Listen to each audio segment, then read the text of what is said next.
मित्रांनो, हे हापूस आंब्याचं रोप आहे पहा. 3 वर्षाचं रोप आहे. याची भांगलन वगैरे केलेली आहे आणि पाण्याचं पण व्यवस्थापन केलेलं आहे. ठिबक सिंचननं आपण याला पाणी देतो, पण पाईप आता बाजूला काढलेले आहे. हे हापूस आंबा हे भांगलन केलेलं आहे. एक खत टाकलेलं आहे. या खतामध्ये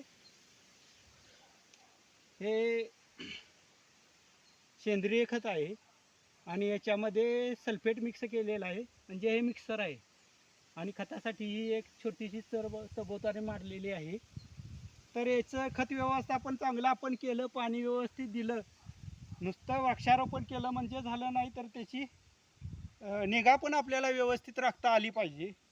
तर आपण गवत वगैरे वेळच्या वेळ त्याला पाणी देणं गरजेचं आहे. त्याला सूर्यप्रकाशाची आवश्यकता असते. तर आता हे 3 वर्षाचं रोप आहे पहा. आता 2 वर्षापर्यंतचा हा मोड खुडून टाकलेला आहे. आता हे 3ऱ्या वर्षाला आता या फांद्या फळ धरण्यासाठी सक्षम झालेला आहे. आता यावर्षी आम्ही यावर झाडाचं उत्पादन घेऊ शकतो.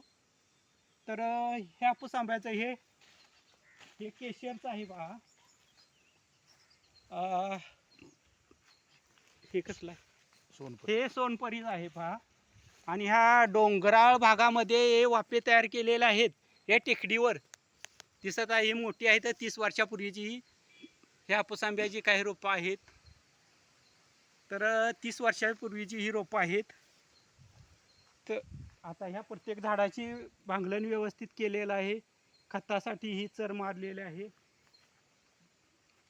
ही आहे बघा, ही केशर आहे, ते हापूस आहेत.